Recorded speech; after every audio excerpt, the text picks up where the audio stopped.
Sir, आज संजय राऊत यांची आपण भेट घेतली, काय कारण होतं आणि कशा प्रकारे निवडणुकीची तयारी झाली? नाही, परवा गुढीपाडव्याच्या मुहूर्तावर महाविकास आघाडीची जी प्रेस कॉन्फरन्स झाली आणि महाराष्ट्रातील 48 जागा त्यांचं वाटप झालं आणि भिवंडीची जागा राष्ट्रवादी काँग्रेस पार्टी शरदचंद्र पवार या पक्षाला महाविकास आघाडीच्या वतीने देण्यात आली आणि म्हणून महाविकास आघाडीचे घटक आणि शिवसेनेचे नेते आदरणीय संजयजी राऊत साहेब यांची मी सदिच्छा भेट घेण्यासाठी आज इथं आलेलो आहे. आपल्या गोदामांवर कारवाई करायचं सत्र सुरू झालं होतं, MMRD कारवाई करत होती, नेमकं काय प्रकरण आहे आणि आपल्या या संदर्भात काही माहिती देण्यात आली आहे का? नाही, सत्र सुरू झालेलं आहे आणि सत्र सुरू आहे. अजूनही काही ना काही कुरघोड्या चालू आहेत. खरं म्हटलं तर MMRDची CC देखील माझ्याकडे आहे.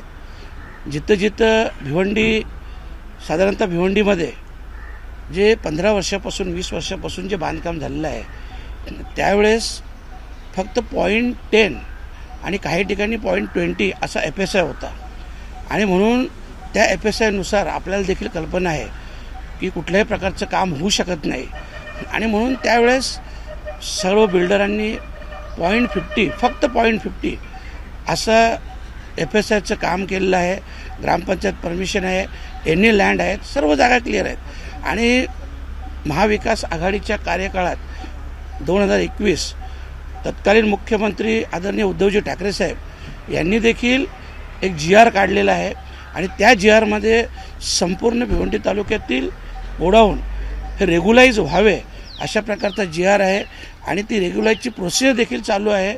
आणि तरीसुद्धा आपल्या सर्वांना कल्पना आहे या सध्याच्या निवडणुकीत किंवा राजकारणात कशा प्रकारे कुरघोडी केली जाते, कशा प्रकारे त्रास दिला जातो आणि म्हणूनच मी त्या प्रोजेक्टवर हायकोर्टाकडून देखील प्रोसिजर असल्यामुळे स्टे आणला होता आणि तरीसुद्धा काही गोष्टी कायद्याच्या पलीकडे जाऊन अधिकाऱ्यांनी कारवाई केली. 1-2 गोडाऊन देखील माझे सील केले आणि त्याच्या विरोधात मी हायकोर्टात देखील गेलेलो आहे. पुन्हा काँग्रेसचे चोरगे तर तुमच्या विरुद्ध लढणार आहे, स्पष्ट केलेलं आहे. तुमची लढत कपिल पाटीलच्या BJPचे असणार आहे का आपल्याच माणसांची असणार? नाही, उद्या दयानंद चोरगे माझी भेट आहे. मी अगोदरसुद्धा बोललो होतो, राजकारण एक वेगळं पार्ट आहे, परंतु दयानंद चोरगे आणि माझे हे एकदम वैयक्तिक भावासारखे संबंध आहेत.